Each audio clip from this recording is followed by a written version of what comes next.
Hola a todos y todas, bienvenidos a Siempre Educación Podcast, un espacio donde hablaremos de educación, donde discutiremos temas de política educativa, de contexto y sobre todo de los grandes temas de la educación en Manizales, en Caldas y en Colombia.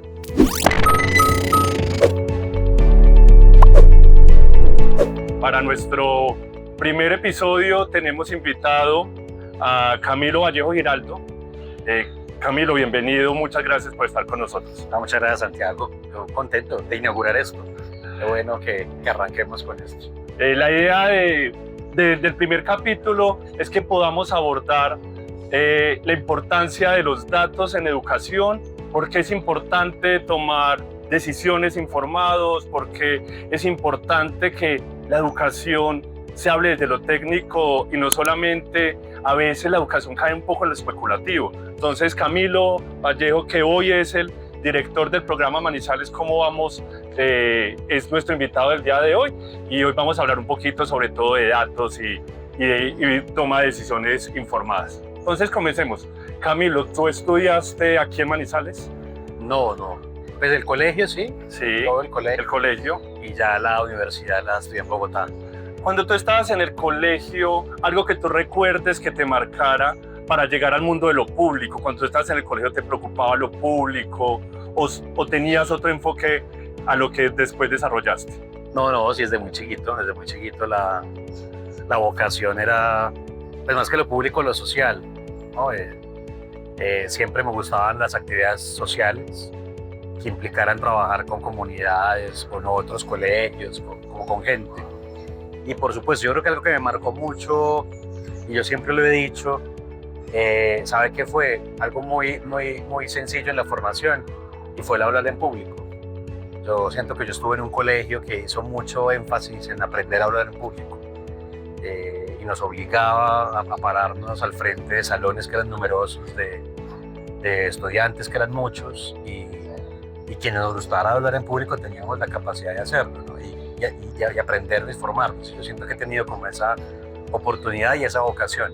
Y por supuesto eso en el trabajo público y el trabajo social pues ayuda mucho, ¿no? Realmente uno para hablar en público siempre tiene que estar mejorando, pero al final esta idea de comunicar, de estar contando historias, de estar llevando ideas, creo que es una vocación que creo que me marcó mucho, que habla de una educación que no solo está montada sobre lo netamente técnico y de contenido académico, sino también de habilidades específicas que siempre pues están ahí presentes. Tú pasas del colegio de Manizales y te vas a estudiar a Bogotá. Sí. Te vas a estudiar Derecho, pero terminas en el mundo del periodismo, sí. Que era algo de lo que hablábamos ahorita antes de empezar a grabar. ¿Por qué terminas dando el salto del mundo del Derecho al mundo del periodismo? ¿Tú estudiaste primero en la Javeriana y después en los Andes? Sí.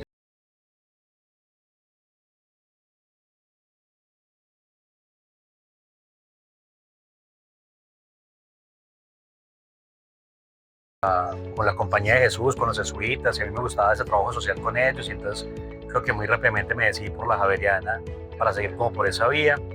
Y yo con el derecho, digamos que a mí me impulsó a estudiar derecho más que el gusto por el derecho, como la misionalidad del derecho, ¿no? Como estas ganas de la construcción de justicia, de la búsqueda de justicia, de entender qué es lo justo o no, de entender qué es lo legal o no, qué es lo normativo, más que la técnica. Entonces, claro, yo me fui encontrando con una disciplina, como pasa muchas veces en la academia, en cualquier carrera, que una academia muy inflexible, muy montada para el mercado de los abogados litigantes, de las grandes oficinas. Y claro, como yo no había llegado por eso, yo muy rápidamente en el derecho empecé a hacer unas búsquedas, como en otras, intentar ser muy interdisciplinar. Entonces hice muchas materias de literatura, hice algunas materias de ciencia política, pero cuando llegó el momento de hacer el trabajo de grado en Derecho, yo hice un trabajo de grado, era el momento de justicia y paz con los paramilitares, y yo hice un trabajo de grado que era sobre la construcción de la verdad, el derecho, la verdad como derecho. Y ahí me encontré con el periodismo, porque el periodismo y el derecho comparten eso, que son dos disciplinas que están en busca de la verdad y por lo tanto también de la justicia, de lo que es lo justo. Entonces me empecé a dar cuenta que el periodismo tenía también esa misma misionalidad que me había enamorado del derecho. Y muy rápidamente decidí, bueno, terminar derecho y sabíamos muy pronto que iba a hacer periodismo, siempre buscando mezclarlos. Yo he tenido la suerte que en casi todos los cargos en los que he estado he podido mezclar una cosa con la otra y ha sido maravilloso. He hecho periodismo un tiempo, he estado en la sociedad civil otro tiempo y así. Por allá alguna vez arranqué también en el sector público. Entonces me ha servido mucho. Un tema que le preocupa al mundo de la educación es cómo lo ven los medios de comunicación. La educación es importante dentro de una sala de redacción, porque a veces vemos, sí, cubren eventos, van a la universidad, cubren un colegio o cubren un colegio alguna actividad específica, pero es importante para los medios de comunicación abordar los temas de la educación, cómo se aborda un director, para un director o una directora de un medio es importante hablar de educación. Vea, yo siento que hay que partir de una premisa y es que Colombia es un país de pocos medios de comunicación, son pocos. Muy hegemónicos, muchos. Exacto, pues como son pocos, la concentración y los monopolios que hay pues son muy evidentes. Este es un país que tiene solo 2 canales privados. Manizales es una ciudad que tiene un periódico. Ciudades como Bogotá, como Medellín tienen un periódico, ¿cierto? Entonces eso hace que, primero pues un periódico de circulación masiva, periódicos de muchos por ahí pequeños, ¿no?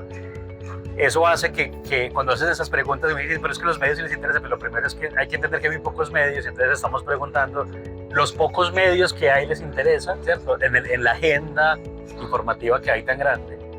Y ahí yo creo que cuando entramos ya al tema de educación, entramos a unas debilidades muy grandes que tienen los medios y que también de pronto puede tener el tema de los temas educativos. La primera es que en educación, es decir, los medios están buscando generalmente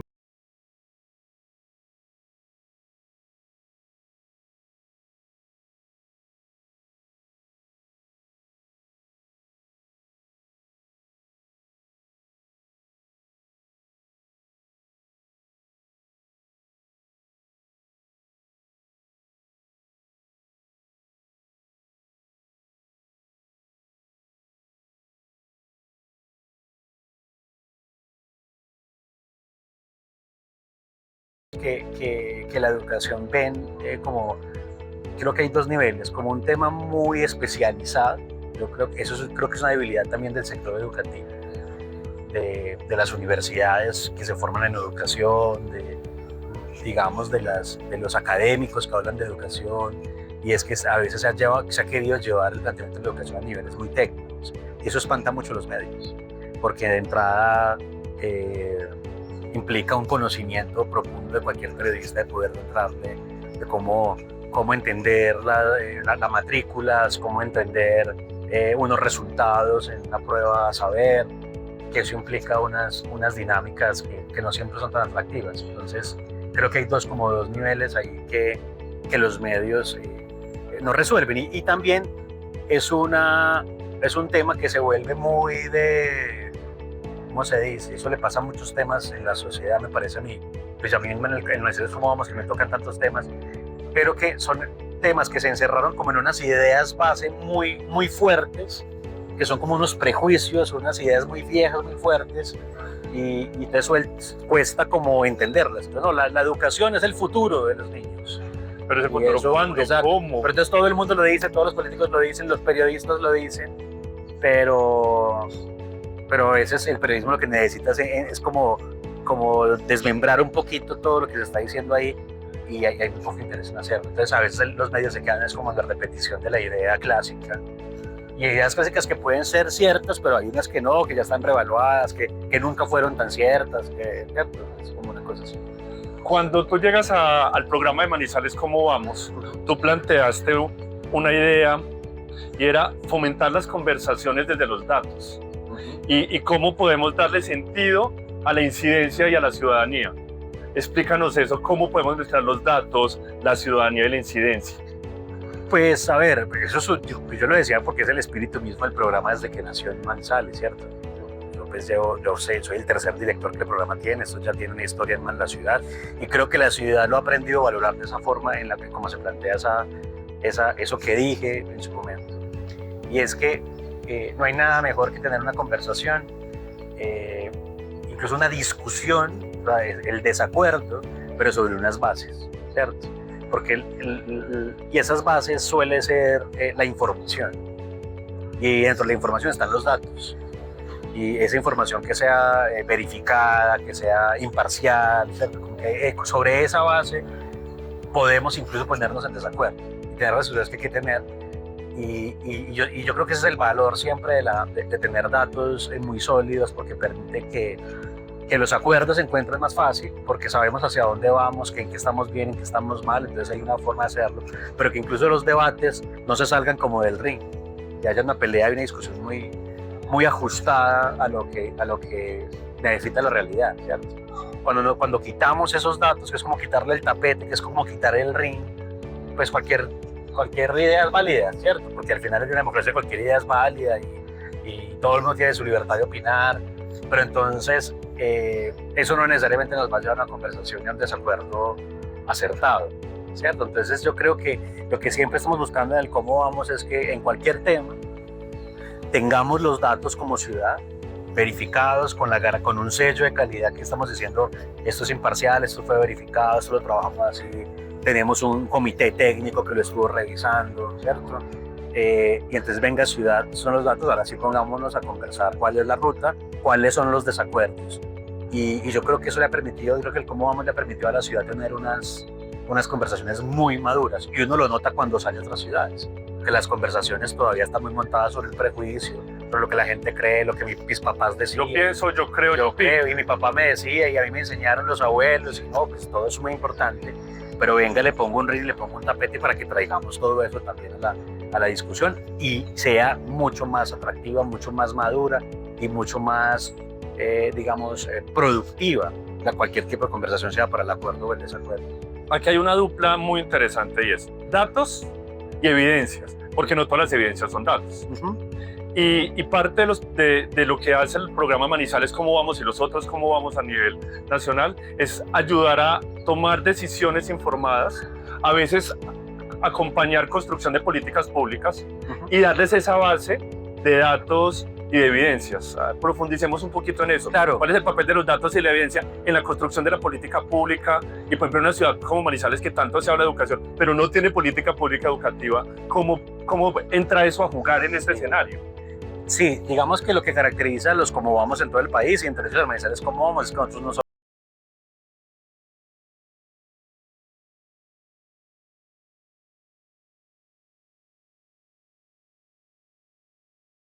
ciudad. Lo que intentamos es que esa discusión tenga metas, tenga objetivos comunes, y esos objetivos pueden ser desde una política pública hasta la toma de una decisión, hasta la construcción de una norma nueva, puede ser muchos. Y ahí, digamos, es donde nuestra labor de incidencia se vuelve muy importante. Y digamos que en los Cómo Vamos siempre planteamos unas metas de incidencia muy específicas, pues de acuerdo a las situaciones que vayamos viviendo. El Cómo Vamos es un conjunto de organizaciones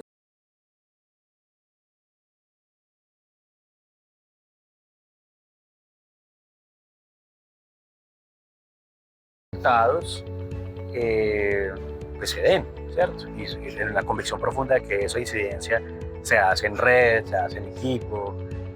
Esto pues el Cómo Vamos no es como el titán solo contra la administración, contra el Estado o contra el sector privado en un momento determinado, sino que hay que generar también red, la mesa, los foros, las conversaciones. Entonces el Cómo Vamos siempre, digamos, ha ido aprendiendo a hacer unas fórmulas de incidencia muy interesantes que hace que los gobiernos hayan aprendido. Ahora, el dato mismo nos abre mucho las puertas con el gobierno, porque cuando los gobiernos se van dando cuenta que lo que uno está diciendo no obedece al prejuicio, no obedece al deseo de una agenda política, sino que aquí está el dato, aquí es donde estamos hablando sobre esta base, pues hace que los políticos oigan un poco más, ¿cierto? Y que a veces les cueste mucho mirar por otro lado, porque al final, como vamos, sigue hablando y sigue con datos, que eso pues a cualquiera le parece un dato, le parece un discurso fuerte. Entonces, pues si hay un alcalde que quiere mirar para otro lado y no le interesa lo que hacemos, y nosotros aparecemos con nuestro informe, con datos, a él le va a costar permanecer en silencio, no hablar, no dialogar, no discutirlo. Entonces yo creo que ese es un valor muy importante que se ha descubierto en los cómo vamos a nivel nacional, que ha madurado con el Manizales cómo vamos, y es poder entender que es muy difícil hacer incidencias si no partimos de las evidencias y los datos. En esa misma línea, y es que también se usa en lo público los datos, ¿cómo lo usan ellos? Si las decisiones que se toman en lo público, si están acompañadas de datos y de evidencia a nivel nacional en lo educativo, ¿crees que esos datos que se generan, que a veces también son muy pocas las fuentes de datos, entonces generan algo, el DANE genera algo, el ICFES genera algo, pero también tenemos, igual lo que pasaba ahorita con los medios, también las fuentes de datos son pocos, pero esos pocos datos que se tienen, pocos datos en el sentido de las fuentes de los datos, sí son bien usados en el gobierno, sí se toman decisiones públicas y sobre todo en los temas de educación? O sea, lo que pasa es que los gobiernos, de entrada, cuando uno habla de datos, son los principales responsables de construirlos, de almacenarlos, de reunirlos, ¿cierto? Porque pues esa es una de las principales funciones. Yo siento que es que a los gobiernos, y bueno, también puedo hablar de los gobiernos de Manizales a lo largo de los años, les ha costado mucho ver valor en los datos. Les cuesta mucho reconocer que eso es un tesoro con el que pueden tomar decisiones, salir a dar discursos públicos, salir a tomar, digamos, a sentar posturas específicas. Entonces es algo en lo que se invierte poco, se hace muchas veces por los laditos, porque toca, porque la ley lo pide. Yo, por ejemplo, creo que en educación se ha logrado tener, digamos, medianamente buena información porque a los municipios les toca, ¿cierto? Por ley, pero eso no tienen todos los sectores. Hay sectores que como no hay ninguna ley que obligue, no hay datos, ¿cierto? Entonces, les cuesta también porque a veces los datos no son beneficiosos para los gobiernos. A los gobiernos no les gusta mostrar los datos malos, y eso habla de una inmadurez política de nuestras sociedades políticas y de nuestros políticos, ¿cierto? Es que se les olvida que también hay que nadie está esperando, los políticos, que todo lo pueden y que todo va bien. Eso no existe. Las comunidades ya aprendieron que eso no es así, pero siguen insistiendo en que es mejor no mostrar el dato que es malo. Entonces puede que el dato exista, pero entonces no lo quieren mostrar, no lo quieren contar, lo retardan. Si estaba colgado en algún lado lo descuelgan, y eso lo viven haciendo todos los gobiernos. Entonces ahí yo creo que se ha fallado mucho. Entonces como que no hay valor por la información, y cuando se tiene la información no hay madurez para mostrarla de manera veraz, imparcial, rápida, oportuna, que la gente la tenga todo el tiempo para la toma de decisiones. Entonces yo creo que a veces se falla como en eso. Entonces, y no se da cuenta que esos datos son para sí mismos. Entonces esto no es solo para que los periodistas o los como vamos o los veedores vayan y pongan problema con esos datos, sino para que los mismos funcionarios que no están reuniendo los datos, sino que están dedicados a otras cosas, tomando decisiones, prestando servicios, atendiendo gente, también puedo usar esos datos para tomar decisiones, para tener decisiones. Entonces, yo sí veo que a veces cuesta que esos datos se retroalimenten a sí mismos dentro del mismo gobierno. Por ejemplo, en educación, yo creo que hay datos, comparando con otros sectores, medianamente hay buen acceso a datos. Podría ser mucho mejor, pero nos cuesta mucho que vayan los rectores, que vayan los profesores, a cómo va bajando todos esos datos, sino que eso lo centralizaba. Dentro de esos ejemplos de la importancia de los datos para tomar decisiones, yo creo que la educación tiene dos grandes retos que nos acompañan los datos. Y es uno, el tema de cómo medimos la calidad más allá de las pruebas, que es un indicador y que nos da datos. Y por el otro lado, el tema de la deserción, la migración y el abandono de la escuela, que no es el mismo fenómeno. Además, también tenemos unos fenómenos demográficos en ciudades como Manizales que se están envejeciendo, en estas ciudades donde cada vez hay más personas adultas. Entre 2011 y 2023 han salido del sistema educativo de la educación básica y media 17.186 estudiantes, pero por el otro lado nos dicen que la disminución de niños y niñas en edad escolar ha disminuido 7.543 niños, pero entonces la distancia son 9.300 niños aproximadamente. ¿Dónde está ese desfase? Se está midiendo mal la deserción, se está midiendo mal la forma en que está disminuyendo la población infantil, porque claro, y además porque esto complica las cosas en el diálogo con el mundo de lo público, porque esto lleva a hacerle preguntas a los rectores y a las rectoras por la retención de sus estudiantes y pone a la ciudadana una conversación muy compleja. ¿Es la pirámide invertida demográfica o es la deserción escolar y que el sistema educativo no está siendo atractivo que retenga a los estudiantes? Uy, pues son muchas cosas. A ver, a mí me gusta que arranquemos que arranque la pregunta con esos datos, porque ese es el típico ejemplo de cómo un dato nos pone a conversar. Desde que en el informe del año pasado nosotros dijimos hay entre 9.500 y 9.300 estudiantes que no aparecen matriculados, pero que según las proyecciones del DANE deberían existir. O sea, son niños que, bueno, están en algún lado o no existen, pero esos son los datos oficiales. Entonces son 9.300 niños, 9.500 niños que no sabemos dónde están. Y si existen o no existen.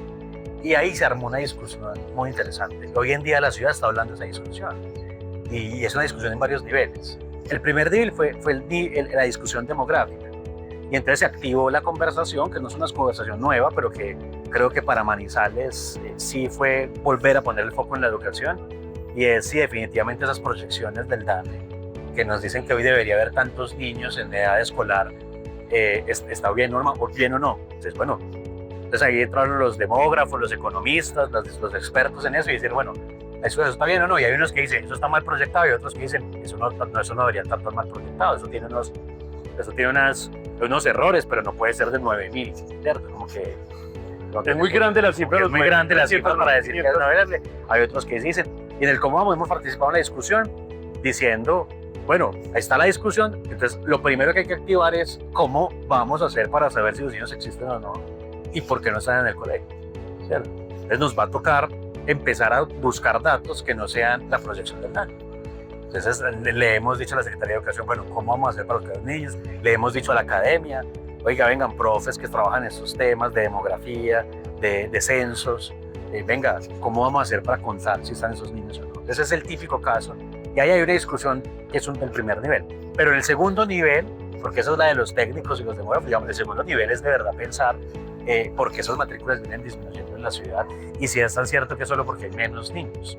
Porque eso es una cosa que nos está volviendo como una idea muy fija. Ay, como hay menos niños, se matriculan menos. Sí, pero es que las matrículas bajan de manera muy, muy empinada, ¿cierto? Están en un descenso mucho más pronunciado de lo que uno pensaría que se está disminuyendo la población en edad escolar. Entonces ahí la preocupación empieza a ser eso. Entonces la migración, entonces ahí estamos, entonces nos activa de uno, hay que tener constante preguntas sobre la migración. Hemos estado revisando y esos datos de migración no nos dan tan alto. No es tan cierto que haya habido una gran fuga de niños migrantes que se fueron de la ciudad. No nos da para pensar en esos 9.300, ¿cierto? Entonces, ¿quiénes son? Hay estudiantes de colegios que se están saliendo para entrar a estos centros de lo que llamamos antiguamente los centros de validación, básicamente para hacer en menos tiempo su tiempo escolar. Y entonces, ¿cuántos son? Entonces, eso era un dato que no teníamos tan en cuenta antes, se volvió el dato estrella por esta nueva conversación. Entonces hoy en día estamos todos revisando si son o no son, y sí, parece que hay unos grados específicos, hay una gente que se está saliendo de las matrículas de los colegios tradicionales. Bueno, es uno de esos grados bisagra. Secundaria sobre todo, en la secundaria hacia el final y la media, ¿cierto? Entonces ahí bueno, entonces estudiantes, entonces ya nos va a tocar es ir a buscar a esos estudiantes, buscarlos y empezarles a preguntar. Entonces esa conversación activa otro montón que hace que sea. Ahora sí estamos viendo que hay que empezar a diferenciar la deserción interanual, ¿cierto? La que es la intraanual, que es la que sucede dentro del año escolar, que esa la medimos muy fácilmente. El niño que arranca terminó o no terminó, ¿cierto? Y ahí descubrimos, por ejemplo, que en la básica secundaria es muy alta. Digamos, es la más alta, ¿no? En Manizales no es muy alta, pero es la más alta y es la más alta en hombres. Entonces, bueno, entonces, ¿qué vamos a hacer con los estudiantes hombres en básica secundaria, que es donde aparece la deserción más alta en los diferentes tasas de deserción por grados y por niveles, ¿cierto?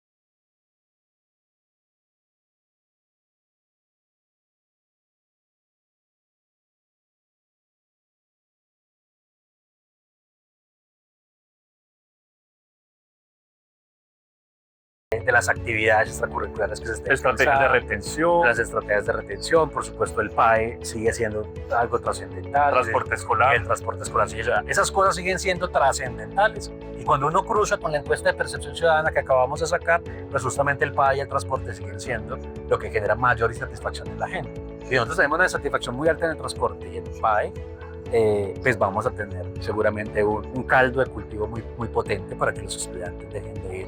Por eso yo creo que hay que agregarle otro tipo de actividades. Entonces, esos datos nos dieron por ahí. El otro tema era calidad. Sí, el otro tema es calidad. Hay luces y sombras en esto. Sí. Avanzamos en lectura el 12%, en matemáticas el 14%. Pero por el otro lado hay una gran preocupación en ciencias sociales. Solamente 2 de cada 10 están teniendo niveles satisfactorios en inglés. ¿Qué lectura podemos hacer? Y además porque Manizales tiene un contexto, ahorita quiero que profundicemos en esas condiciones asociadas, y es, venga, tenemos facultades de educación, tenemos un mundo universitario, pero los datos nos dicen que matemáticas y lectura mejoran un poquito, pero ciencias sociales, inglés, ciencias naturales se están rezagando. ¿Qué lectura le podemos dar a eso en el contexto que es Manizales? Porque no es lo mismo hablar de educación en Manizales que en otras ciudades, es lo que muchos hemos leído por muchos años. Pues a ver, lo que pasa es que usted lo dice bien, son luces y sombras. Nosotros en el último informe lo que encontrábamos era que 3 de cada 10 tenían niveles satisfactorios de lectura, 4 de cada 10 tenían niveles satisfactorios de matemáticas y 3 de cada 10 tenían dificultades, no cumplían, 4 de cada 10 tenían dificultades. Entonces así teníamos como la medida, pero en esa medida el Manizales no le va tan mal, ¿cierto? O sea, es decir, siempre Manizales está dentro de las primeras 6 ciudades, 7, como en los niveles. O sea, fíjese el dato que está de inglés, que está pues también en nuestro informe, y en ese dato de inglés uno dice, oiga, Manizales no es de las peores, ¿cierto? Entonces, el problema es que se nos empezó a hacer paisaje la educación y yo creo que la sociedad manizaleña sí empezó a preocuparse por algo y es que nos sentimos estancados. Y en el estancamiento está el riesgo de que empecemos a descender muy rápidamente unos y que los aumentos en los otros que vayan mejorando son aumentos muy leves. Entonces hay que empezar a trabajar en calidad. La pregunta sí tiene que empezar a evolucionar, ya no es tanto si los niños están o no en el colegio, es estar ahí, pero hay que empezar a mezclar también con, bueno, cómo estamos aprendiendo. Porque también empezó a pasar algo con los últimos comportamientos de las ciudades, es que Manizales se estanca en las pruebas, estamos hablando de las pruebas Saber 11, se estanca, o sea,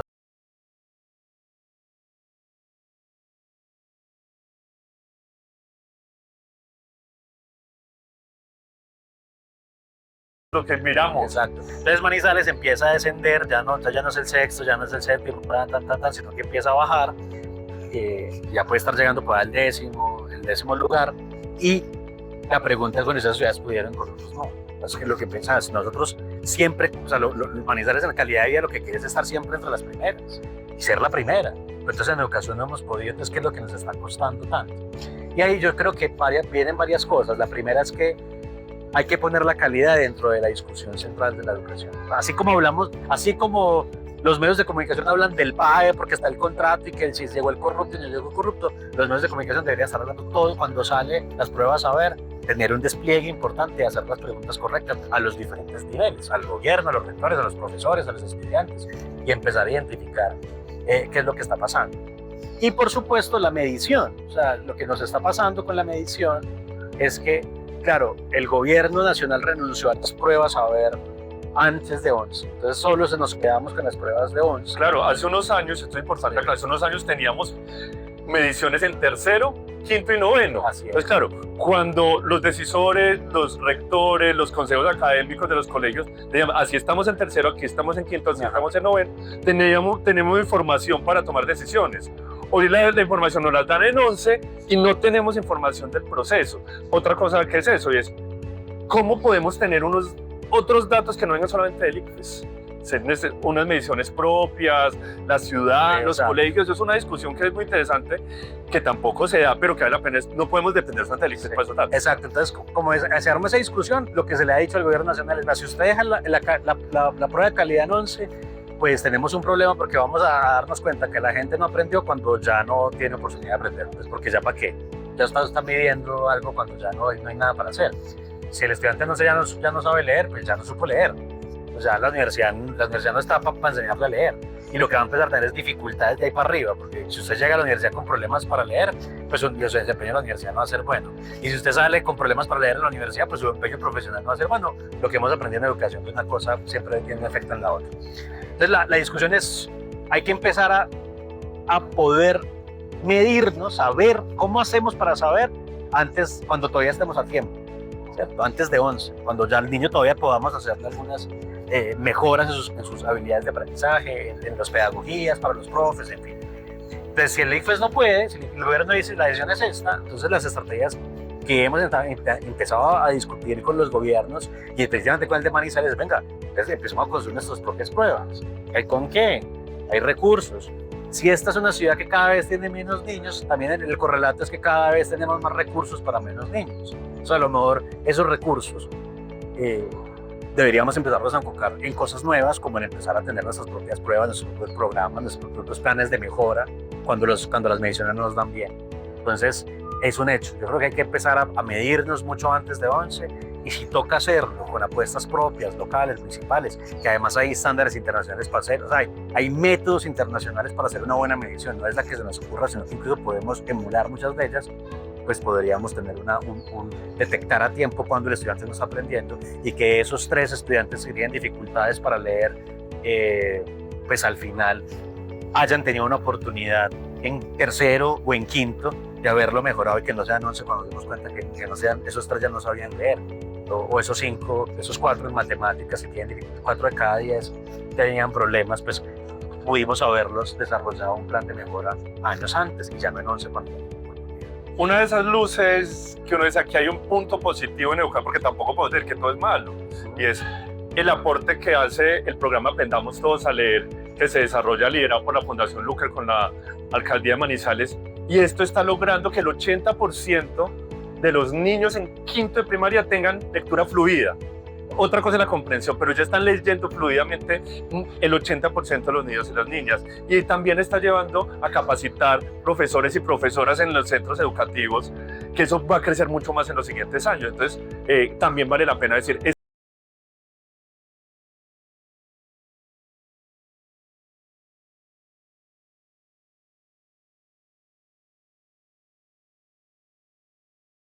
Se está valiendo de métodos que ya están testeados y validados a nivel internacional. Basados en evidencia. Exacto. Eso es. Lo primero es que está intentando traer cosas que no se le ocurrió pues, a alguien en una oficina y no, venga, hay una cosa. Veamos a si esto funciona. Exacto, no, es una cosa muy bien construida. Lo segundo es que es una apuesta de decir, hagamos lo que tenemos con qué, invitamos al gobierno, el gobierno es nuestro aliado, y entonces es la apuesta, la iniciativa propia, que hay cosas que sí se pueden hacer, con gestión propia de las capacidades locales públicas o privadas, ¿cierto? Lo tercero, creo que tiene una gran capacidad de haberse enfocado en los grados que necesitamos enfocar, que son los grados, ¿cierto? Entonces vamos a ir otra vez a donde se perdieron las mediciones, vamos a ir a esos grados, entonces vamos a intentar que esto sea desde primaria. Entonces cada grado, ¿cierto? Cada grado está teniendo su prueba y su capacidad de poder medir si se está aprendiendo o no aprendiendo. Y el programa viene acompañado de la prueba EGRA. Entonces viene programa y prueba. Ese es el programa, es el cuarto que le voy a decir, que además que es enfocarse en esos grados, se está midiendo todo el tiempo.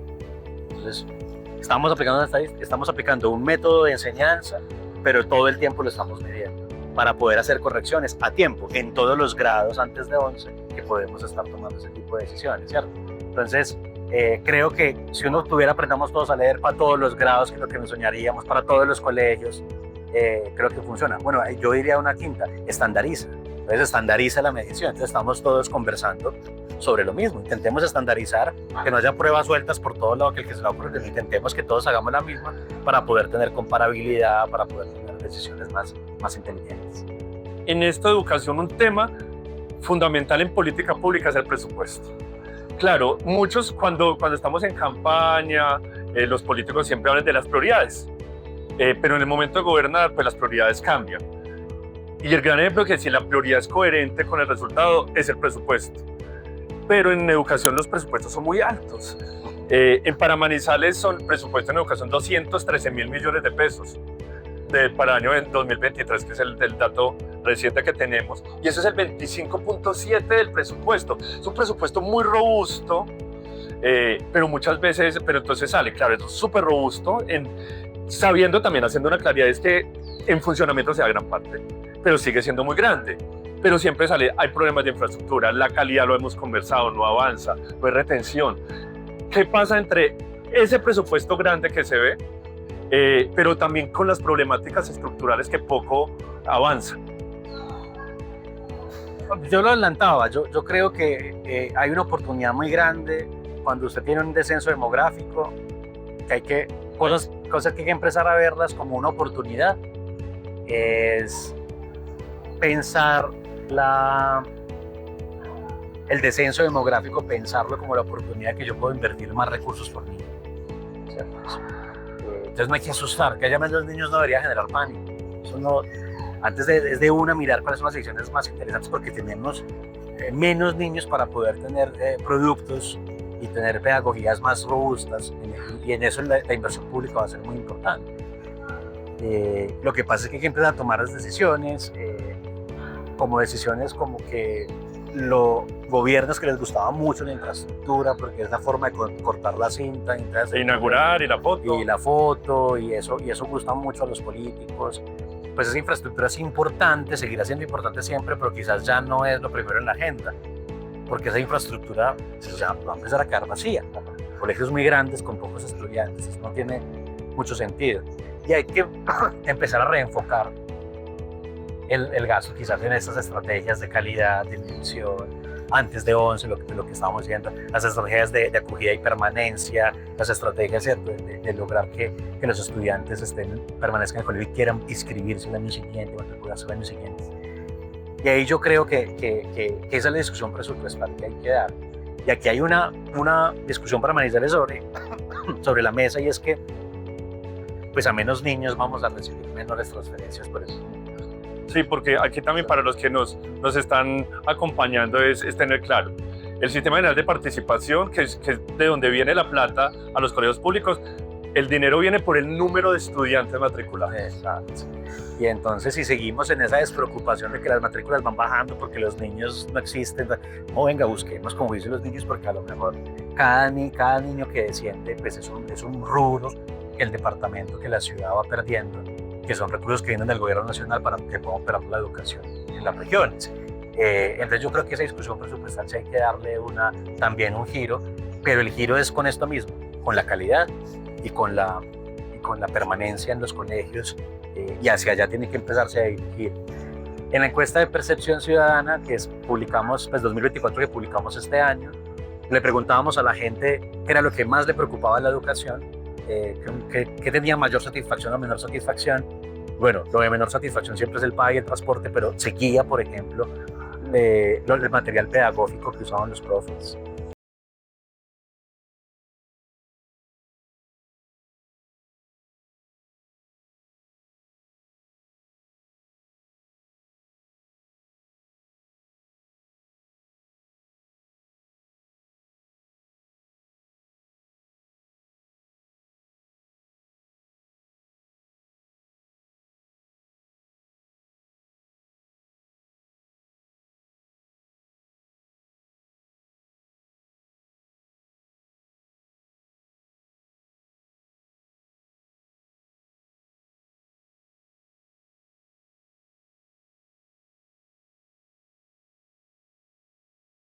Buscar que la ciudadanía se informe mejor en estos temas tan complejos como la educación, con informarse con datos, cómo podemos contrarrestar las fake news, cómo podemos contrarrestar esa cultura de la desinformación con datos, con formación de ciudadanía, para que realmente demos conversaciones cada vez más serias y podamos llegar a conclusiones más acertadas. Pues eso siempre tiene dos lados. Un lado es el que produce la información, que diríamos que son los periodistas o los líderes sociales, las organizaciones, y es cuál es el entorno que vamos a construir para fomentar que esos productores de información la hagan, ¿cierto? ¿Qué vamos a hacer para que un editor de un medio, un periodista quiera hablar de educación y le parezca importante un tema de estos?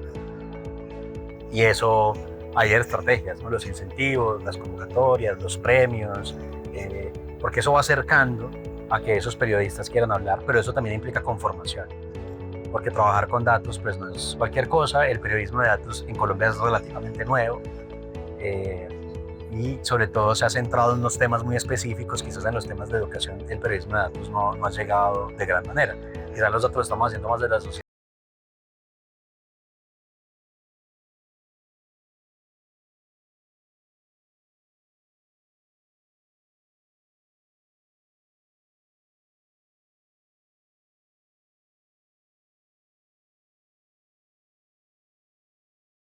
Que sepan identificar cuando es datos verificado o no, si es una fuente confiable o no, si es una cuenta en internet que me está dando un dato de educación, de dónde sacó ese dato, quién es la cuenta, quién está detrás. Y eso es un poco pues de educación y de formación a las audiencias, que en internet y todo el mundo está en eso, no solo los temas de educación, pero que ahí va a tener que haber. Se me escapaba uno, los productores, y es, necesitamos más. Pero sí decíamos, el problema es que tenemos poquitos productores y poquitos gente consumiendo información con datos. Entonces eso también es un reto importante. ¿Cómo hacemos para que haya más?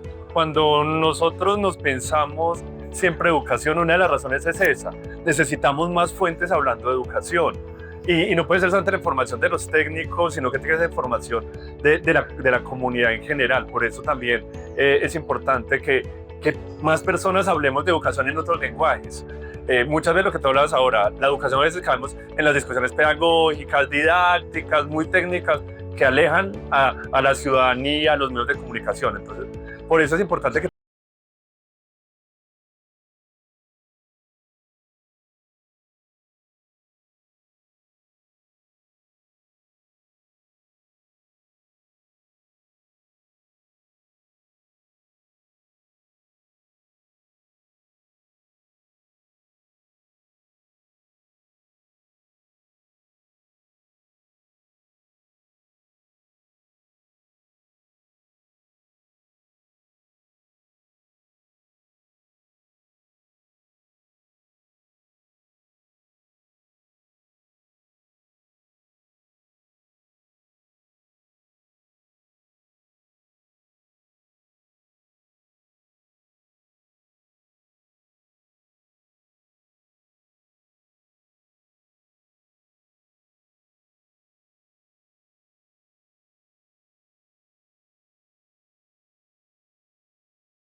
política pública, vamos a tener conversaciones de los grandes temas de educación y recuerden que la respuesta es siempre educación.